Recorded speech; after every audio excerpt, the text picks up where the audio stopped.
My name is Siobhan and I'm from Livonia, Michigan. When I was 25, I had an unplanned pregnancy, and it was obviously not a good time in my life, either financially or emotionally, for me to be able to raise a child.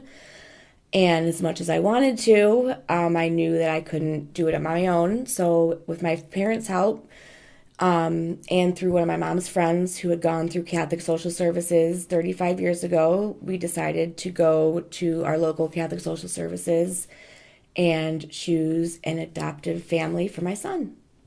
I chose to do an open adoption, which is an agreement between a birth family or birth mother like myself and the adoptive parents, that the birth family would be able to have visitation throughout the child's life. And I thought it would be the best thing for me and my son, because I wanted him to have the family that I had growing up, but I also wanted to be part of his life. And Catholic Social Services gave us an avenue to do that. We were able to, me and my family was able to go and look at prospective adoptive parents. And from a group of 30, we chose an amazing couple.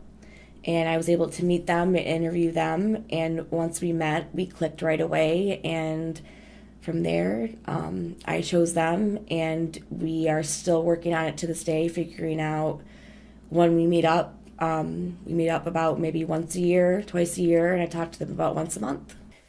It was a really hard time in my life, and the counselors actually made it as easy as they possibly could. They were there every step of the way with me, from my adoption plan and my hospital plan. Julie was my counselor. She was there with me in the hospital after I had my son, the day I gave him up.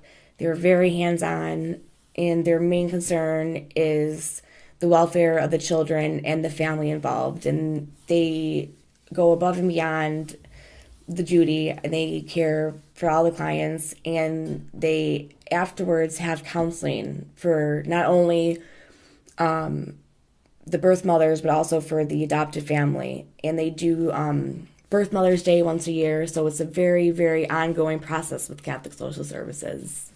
Well, I'm currently working in a dentist's office, but I would like to go back to get my degree in social work. And I would love to be able to work with other birth mothers who are dealing in the same situation that I am, and to get them to the point where I am, where they're happy with giving their child up for adoption and being comfortable with their decision and being able to move on with their life. It's a really hard time for a woman to have to go through the pregnancy and the birth of a child and then not coming home with them. And I think that since I went through it, I kind of have an insight where a lot of other people wouldn't. And so I would really like to be able to work with other women who have gone through my same situation and help them out.